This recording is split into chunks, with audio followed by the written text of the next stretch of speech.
말하는 내용입니다. 그러니까 구약과 신약의 주제는 예수님입니다.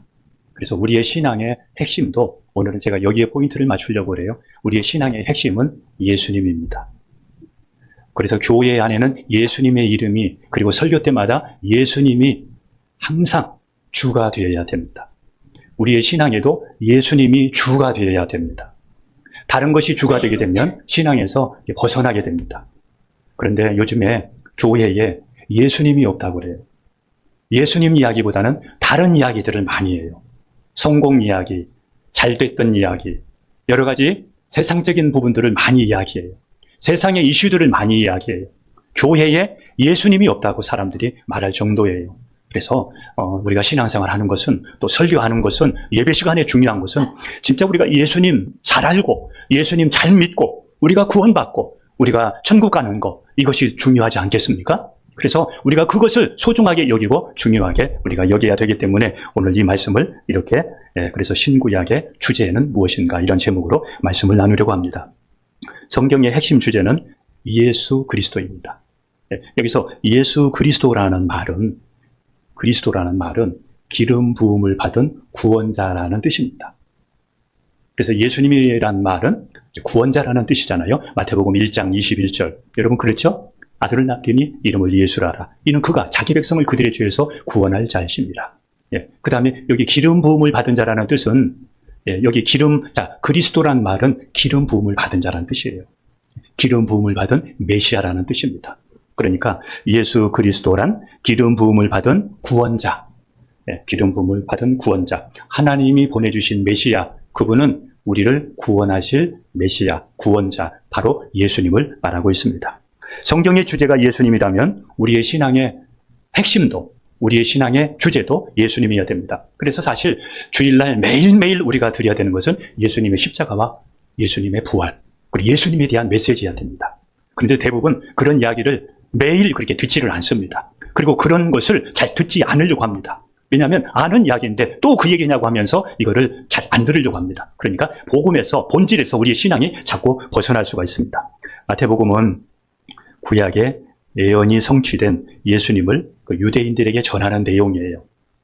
마태복음은 구약에서 예언했던 그 내용이 성취된, 그 예언이 성취된 그 내용을 누구에게 전한다고요? 유대인들에게 전하는 거예요. 여기에 포인트가 맞춰져 있어요. 유대인들에게 전해서 그 예수님을 믿고 그들이 구원받도록 하기 위해서 마태는 유대인들에게 왕이신 예수님, 구약에서 예언했던 그 예수님을 지금 마태복음 1장 1절에서 소개하고 있습니다. 마태가 예수님을 아브라함과 다윗의 자손이라고 전하는 것은 유대인들이 가장 존경하는 사람이 아브라함과 다윗이기 때문입니다. 그리고 오늘 이 마태가 아브라함과 다윗의 자손 예수 그리스도라고 말하는 그 이유는 아브라함과 다윗에게 메시아를 보내주시겠다고 말씀하셨기 때문에 마태가 마태복음 1장 1절에서 이 말씀을 이렇게 설명을 하고 있는 겁니다. 하나님은 아브라함에게 말씀대로 순종해서 이삭을 번제로 드리려고 하는 아브라함에게 하나님께서 메시아를, 예수님을 보내주시겠다고 약속하셨습니다. 창세기 22장 18절입니다. 같이 갑니다. 또 내 시로 말미암아 천하 만민이 복을 받으리니 이는 내가 나의 말을 준행하였습니다 하셨다 하니라. 여기서 내 시로 말미암아 천하 만민이 복을 받으리니, 아브라함의 후손을 통해서 메시아가 와서 그 메시아를 통해서 천하 만민이 복을 받게 하시겠다는 겁니다. 천하 만민이 복을 받게 하겠다는 것은 바로 천하 만민이 예수님을 통해서 구원받도록 하시겠다. 그 약속을 하나님께서 아브라함에게 약속하셨습니다. 그리고 하나님은 다윗이 하나님을 위해 성전을 짓고자 할 때 다윗의 후손으로 오실 메시아를 말씀하셨습니다. 사무엘하 7장 12절, 13절 같이 갑니다. 내 수완이 차서 내 조상들과 함께 누울 때에 내가 내 몸에서 내 씨를 내 뒤에 세워 그의 나라를 견고하게 하리라. 그는 내 이름을 위하여 집을 건축할 것이요 나는 그의 나라 왕위를 영원히 견고하게 하리라. 이렇게 말씀했습니다. 자, 다윗은 죽어도 하나님께서 그의 후손을 통해서 그의 왕위를 견고하게 이렇게 하시겠다고 말씀하셨는데, 그런데 여러분, 이 말씀은 솔로몬의 그 왕위는 영원히 견고하지 않았습니다. 솔로몬 왕 때에 나라가 나눠지잖아요. 이 말씀은 무슨 뜻이냐면 영원히 견고한 나라는 다윗의 후손으로 오실 예수님을 통해서 영원히 견고한 하나님의 나라를 만들겠다는 하나님의 메시지입니다. 영원히 견고한 하나님의 나라를 세우겠다는 하나님의 메시지입니다. 하나님은 아브라함과 다윗에게 말씀한 언약의 성취로 예수님을 우리에게 보내주셨고, 그리고 예수님을 보내주신 그 내용이 복음서에, 신약에 이렇게 기록이 되어 있어서 이제 우리가 신약을 들어가려고 하는 것입니다. 예수님은 다윗의 혈통으로 오신다는 것처럼 예수님은 예수님의 육신의 아버지가 누구죠? 요셉도 다윗의 혈통으로 옵니다.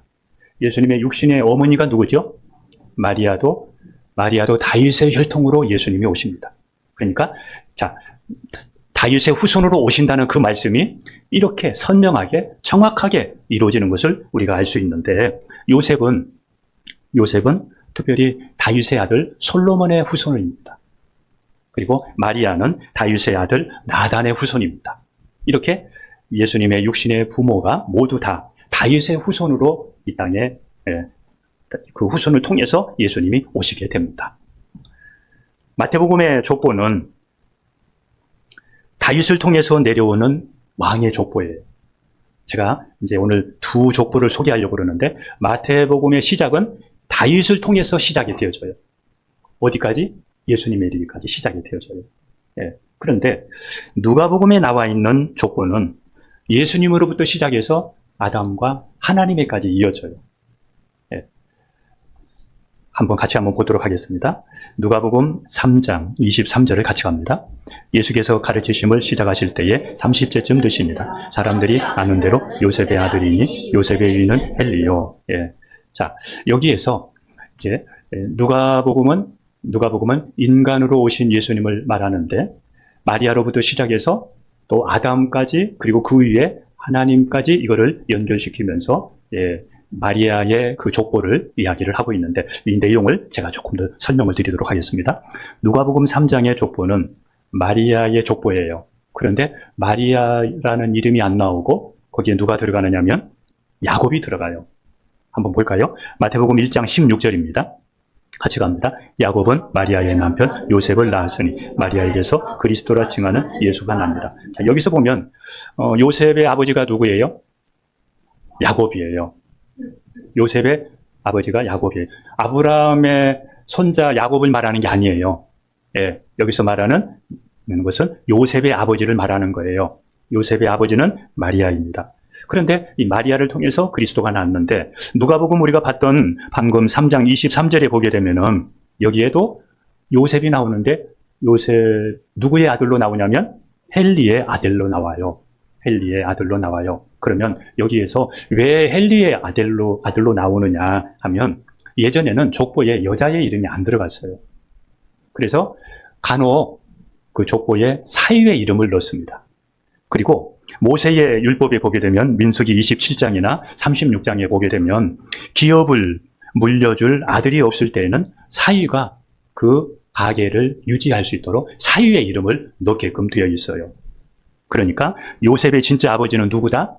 야곱이다. 그리고 헬리는 누구다? 장인이다. 요셉의 장인이다. 즉 마리아의 누구다? 아버지다. 이렇게 이해를 하시면 좋을 것 같아요. 예수님이 아브라함과 다윗의 자손이라는 것은 여기서 마태는 의미심장한, 그리고 굉장히 중요한 메시지를 여기서 지금 던지고 있는 것입니다. 그냥 이렇게 족보를 풀어쓰려고 하는 것이 아니라, 마태는 예수님은 아브라함과 다윗의 자손이다 이렇게 말하는 것은 예수님의 역사성을 우리에게 말해주고 있는 겁니다. 유대인들에게 예수님은 구약에 말하신 그 예수님은, 또 구약에 예언하신 그 예언대로 오신 예수님은 진짜야. 진짜야. 하나님이 보내주신 분이야. 하나님이 보내주신 메시아야. 예수님은 진짜야. 역사적인 분이야.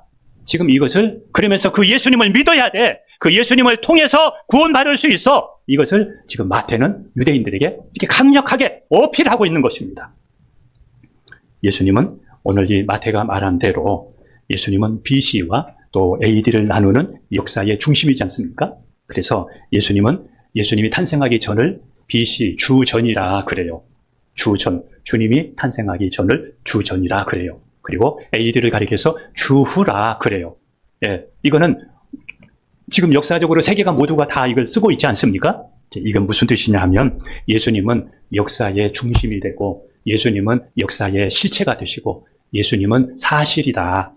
예, 기독교에서 만들어낸 어떤 인물이 아니라 실제의 인물이다. 이것을 우리에게 말씀해주고 있습니다. 그래서 우리가 이 증거만, 이것만 우리가 바로 알아도 안 믿으려고 그러면 한도 끝도 없고 정말 우리가 믿으려고만 하면 이것만 우리가 가지고도 역사적인 이런 증거만 가지고도 우리는 예수님을 믿고 구원받을 수 있습니다.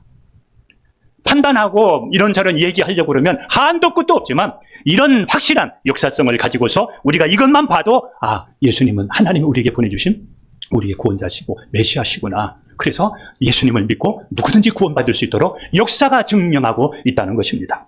하나님은 구약 성경 이사야를 통해서 예수님이 처녀를 통해서 나올 것이라고 말씀하셨습니다. 한번 이사야서 4장 7절과 14절을 한번 보도록 하겠습니다. 그러므로 주께서 친히 징조를 너희에게 주실 것이라. 보라, 처녀가 잉태하여 아들을 낳을 것이요 그의 이름을 임마누엘이라 하리라. 예, 이게 하나님께서 이사야 선지자를 통해서 예수님이 오실 것을 말씀하셨는데, 그런데 한번 또 보겠습니다. 마태복음 1장 23절 같이 봅니다. 시작. 보라, 처녀가 잉태하여 아들을 낳을 것이요 그의 이름을 임마누엘이라 하리라 하셨으니 이를 번역한즉 하나님이 우리와 함께 계시라. 이렇게 마태복음 1장 23절에 이사야 선지자를 통해서 예언했던 700년 후에 그 말씀이 그대로 처녀를 통해서 마태복음 1장 23절에 예수님이 태어나게 됩니다. 제가 지금 말씀드리는 이 부분은 예수님은 역사적이고 그리고 실제적이고 성경은 사실이고 하나님의 말씀은 사실이라는 것을 여러분에게 제가 말씀을 드립니다. 성경이 진리라고 하는 것은 제가 지난 시간에도 말씀을 드렸는데, 첫째, 예언의 성취입니다. 구약에서 말씀했는데 신약에서 그 말씀과 반대로 가면 그거는 진짜가 아니잖아요. 하나님께서 하시겠다고 해놓고 또 신약에 와서는 아니면 이거는 일관성이 없잖아요. 그런데 예언했던 것이 신약 시대에 와서 이게 성취되는 거, 말씀하신 것이 그대로 이루어지는 거, 이걸 보면서 성경이 진리라는 것입니다. 진리라는 것은 성경이 진짜고 사실이라는 것입니다. 여러분 여러 가지 육신의 생각으로 여러분이 믿지 못하는 여러 가지 육신의 생각들이 있을 수 있지만 먼저 여러분이 말씀을 믿어야 됩니다. 예, 하나님의 말씀은 역사적인 사실이라는 것입니다. 예, 그래서 두 번째입니다. 자, 성경이 진리라고 하는 것은 예언의 성취이며 두 번째는 역사적이고 과학적인 증거입니다. 제가 방금 역사적인 부분들은 방금 말씀드렸듯이 BC와 AD에 대해서 소개를 드렸습니다. 그리고 성경에 과학적인 근거들이 많이 있습니다. 특별히 욥기서 26장 7절에 보게 되면은 지구가 우주에 떠 있다는 그런 말씀까지 합니다. 그러니까 이런 역사적인 증거와 또 과학적인 증거를 통해서 성경은 진리이구나, 이것을 알 수가 있습니다. 세 번째는 성경의 일관성과 통일성입니다. 성경은 1600년 동안에 40여 명의 사람들이 성경을 기록했지만 그 내용은 일관성이 있다는 겁니다. 통일되어 있다는 것입니다. 그래서 성경은 진리이구나, 진짜구나, 이것을 알 수가 있습니다. 마지막 네 번째는 우리도 하나님의 말씀대로 해보니까 우리도 기도가 응답되고 우리도 체험하고 있고 우리도 경험하고 있고 그리고 우리가 변화되고 있다는 것을 알 수 있습니다. 그래서 하나님의 말씀은 진리구나, 성경은 진리구나, 하나님의 말씀은 진리입니다. 여러분, 이 진리를 여러분이 아무리 거짓이라고 해도 진리는 변하지 않습니다. 거짓이라고 생각하고 거짓이라고 더디 믿는 그 사람만 손해일 뿐입니다. 신구약 성경의 주제가 예수님이라면 성경을 기록한 목적이 무엇일까? 그거를 이제 다시 말씀드립니다. 성경을 기록한 목적은 요한복음 20장 31절 같이 가도록 합니다. 시작. 오직 이것을 기록함은 너희로 예수께서 하나님의 아들 그리스도이심을 믿게 하려 함이요 또 너희로 믿고 그의 이름을 힘입어 생명을 얻게 하려 함이니라. 자, 여기서 보세요. 이것을 기록함은 그랬습니다. 이것을 기록함. 이것이 뭐예요? 성경을 기록함은 너희로 예수님께서 하나님의 아들 누구임을 믿고 그리스도임을 믿게 하려 함이요, 그랬습니다. 그러니까 성경을 기록한 목적이 뭐냐면 다른 게 없습니다. 내가 도덕적으로 내가 또 이 땅에서 성공하는 그 성공의 뭔가를 우리에게 가르쳐주는 것이 아니라 예수님을 믿고 그 예수님을 통해서 구원받게 하는 것이 성경을 기록한 목적입니다.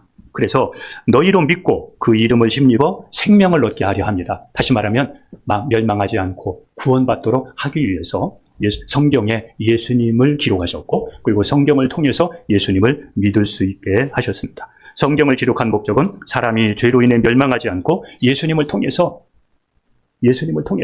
구원받도록 하기 위함입니다. 다시 말하면 지옥 가지 않고 지옥 갈 수밖에 없는 사람들을 그곳에서 건져내서 천국으로 인도하기 위해서 성경에 예수님을 통해서 구원받게 하신 것입니다. 자, 이것을 구체적으로 더 한 절로 우리에게 요약해서 주신 말씀이 요한복음 3장 16절입니다. 요한복음 3장 16절 같이 갑니다. 하나님이 세상을 이처럼 사랑하사 독생자를 주셨으니 이는 그를 믿는 자마다 멸망하지 않고 영생을 얻게 하려 하십니다. 다시 한번 읽습니다. 시작. 하나님이 세상을 이처럼 사랑하사 독생자를 주셨으니 이는 그를 믿는 자마다 멸망하지 않고 영생을 얻게 하려 하십니다. 여러분, 이게 엄청난 말씀이잖아요. 여러분, 이 요한복음 3장 16절이 엄청난 말씀이잖아요. 자, 다시 한번 생각하고 있습니다. 시작. 하나님이 세상을 이처럼 사랑하사 독생자를 주셨으니 이는 그를 믿는 자마다 멸망하지 않고 영생을 얻게 하려 하십니다. 여기서 독생자가 누굽니까? 예수님을 주셨으니 주신 이유가 뭐예요? 그를 믿는 자마다 멸망하지 않고 어떻게 하기 위함입니까? 영생을, 지옥 가지 않고 천국으로, 멸망하지 않고 영생을 얻도록. 그러니 여러분, 얼마나 예수님 믿는 것이 중요합니까? 여러분, 신앙생활하는 것이 얼마나 중요합니까? 그러므로 우리가 예수님을 판단하면서 믿지 않는 것보다 일단 예수님을 나의 주인으로 영접하고 신앙생활하면서 차츰차츰 우리가 의심했던 거, 우리가 이해하지 못했던 거 나중에 믿음이 자라가면서 하나하나 풀려나가도록 먼저 예수님을 영접하는 것이, 예수님을 나의 주로 믿는 것이 더 유익합니다. 예수님을 믿는 것이 우선입니다. 왜냐하면 얼마나 중요한 사건이냐 이겁니다. 멸망하지 않고 영생을 얻기 위해서, 지옥 가지 않고 천국 가도록 하기 위해서 예수님을 보내주셨는데 그분에 대해서 이렇다 저렇다 우리가 인간적인 생각을 가지고 우리가 아직 영접하지 못한다면 우리에게 얼마나 큰 손해가 되겠느냐 이겁니다. 저는 이 시간에 하나님도 우리가 이렇다 저렇다 판단하지 말아야 됩니다. 우리가 아직 이해를 못해도, 우리가 어떻게 전능하신 하나님을 다 이해할 수 있겠습니까? 이해하지 못해도 우리가 하나님을 판단하지 말아야 됩니다. 왜냐하면 하나님은 창조주시고 우리는 그가 지은 피조물이기 때문에 우리가 하나님을 신뢰하고 따라가야 우리에게 복입니다. 그렇지 않습니까? 하나님을 믿고 그냥 따라가야 이게 우리에게 복입니다. 그래서 우리가 하나님을 판단하지 마십시오. 또 하나는 우리는 성경을 또 판단하지 말아야 됩니다. 성경을 판단하지 말고 하나님의 말씀으로 받아야 그 사람에게 복이 됩니다. 성경을 하나님의 말씀으로 받아들여야 그 사람에게 복이 되고 그 사람에게 유익이 됩니다. 자, 우리는 진리가 아니지 않습니까? 우리는, 여러분, 거짓이 많지 않습니까? 만일 거짓이 진리를 향해서 우리가 판단할 수 있습니까? 사람이 진리를 판단할 수 있습니까? 거짓이 진리를 판단할 수 있습니까? 이거는 판단할 수 없는 것입니다. 하나님의 말씀은 우리를 사는 길로 인도하기 때문에 신뢰하고 믿고 우리가 따라가야 됩니다. 하나님의 말씀은 우리를 살리는 말씀이기 때문에 그 말씀을 신뢰하고 믿고 따라갈 수 있기를 주님의 이름으로 축복합니다. 할렐루야! 구약도 신약도 모두 예수님을 통해서 구원받는다는 것을 우리가 알아야 됩니다. 사도행전 4장 12절 같이 갑니다. 다른 이로서는 구원을 받을 수 없나니 천하 많은 사람 중에 구원을 받을 만한 다른 이름을 우리에게 주신 일이 없습니다 였더라. 죄의 값은 사망입니다. 사람이 죄에서 구원받기 위해서는 구약시대에서는 짐승을 제사장에게 끌고 왔어요. 양이든 소든 짐승을 끌고 왔어요.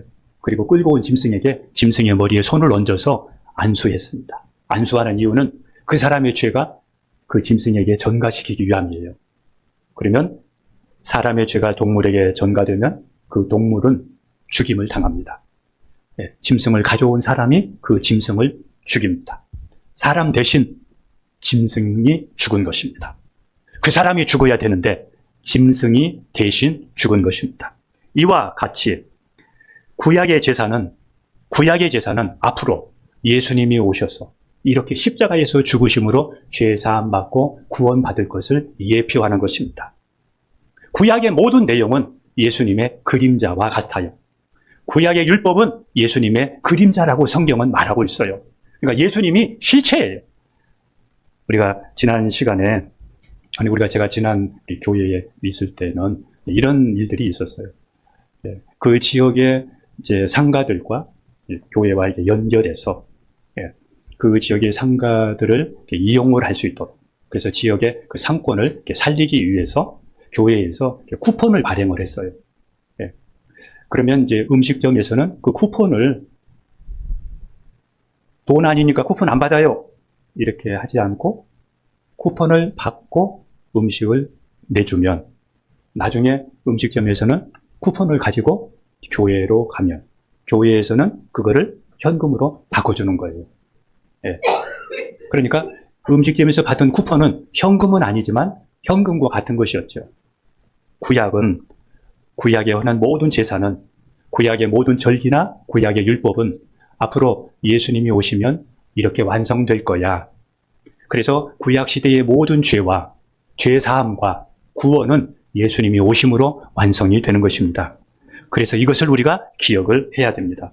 모든 것은 신구약의 모두는 예수님을 통해서 구원받는다. 천하 인간의 다른 구원받을 만한 다른 이름이 없다. 이것을 우리가 기억해야 됩니다.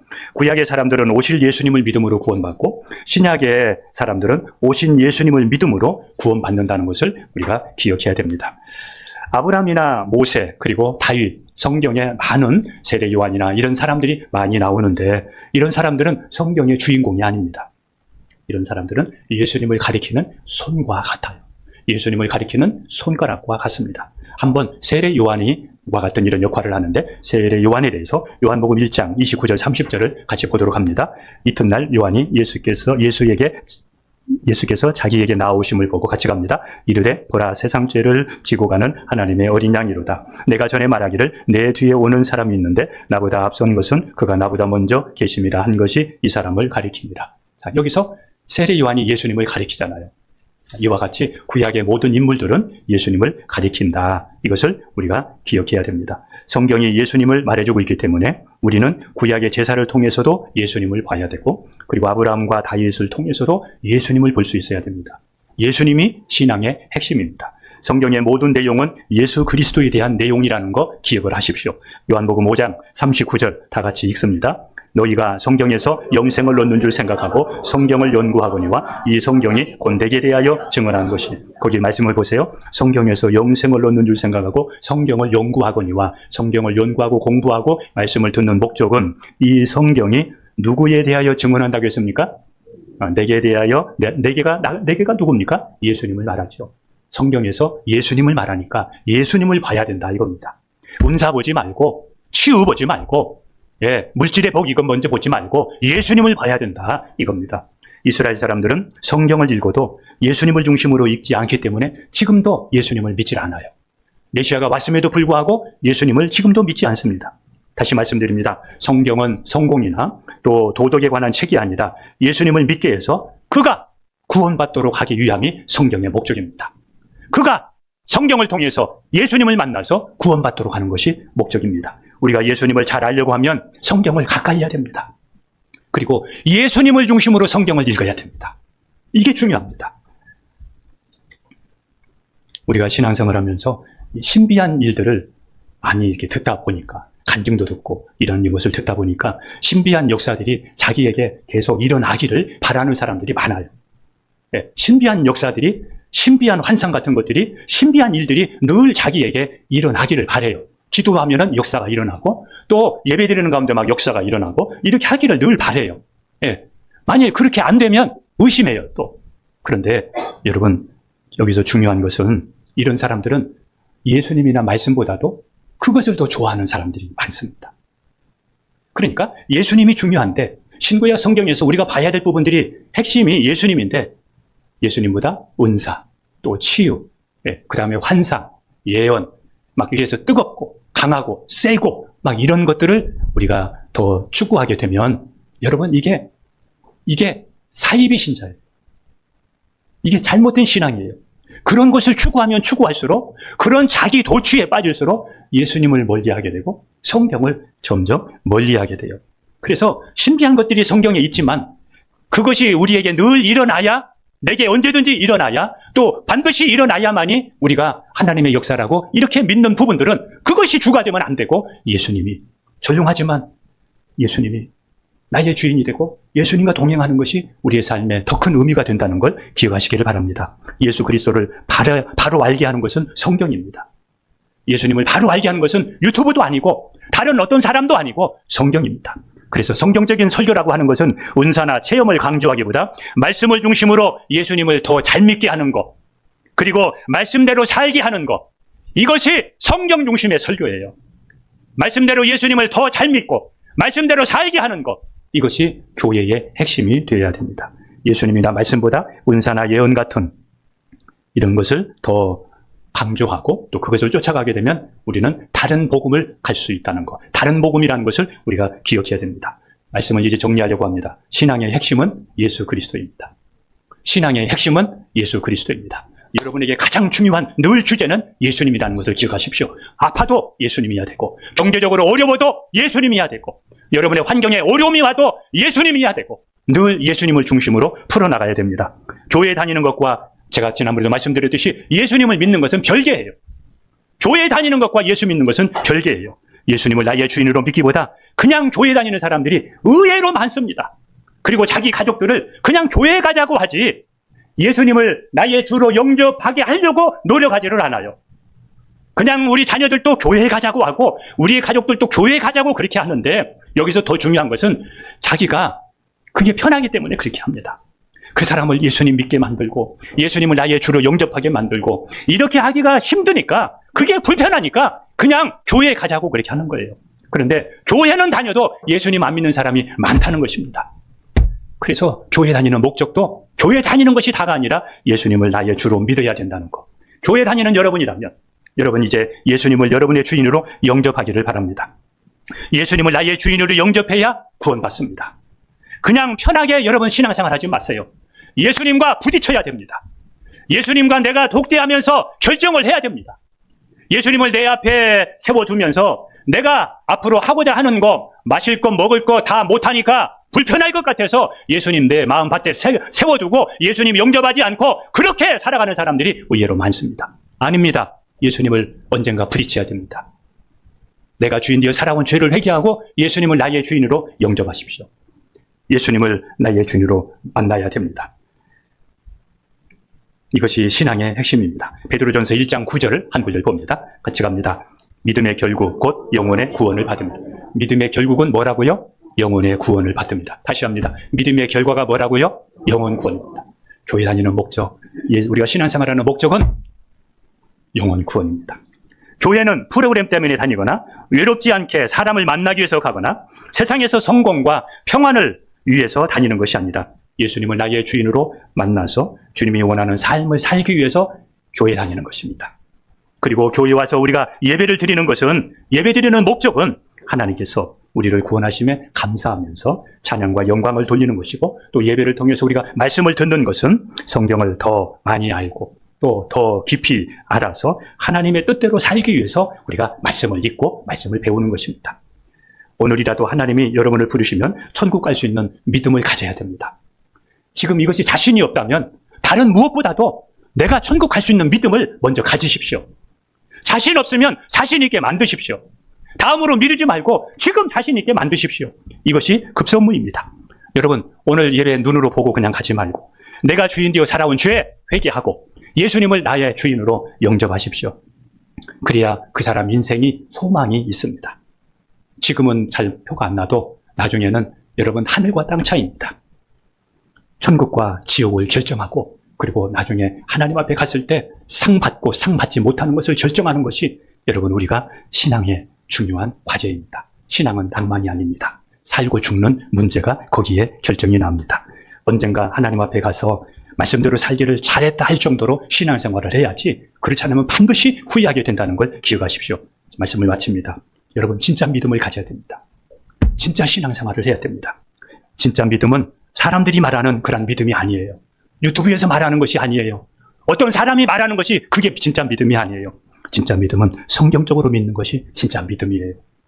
성경적이지 않는 신앙은 언젠가 예수님으로부터 내가 너를 도무지 알지 못한다, 그러면서 주님께서 나를 떠나라 이렇게 말씀하신 것처럼 언젠가 주님의 말씀을 듣게 될 수 있습니다.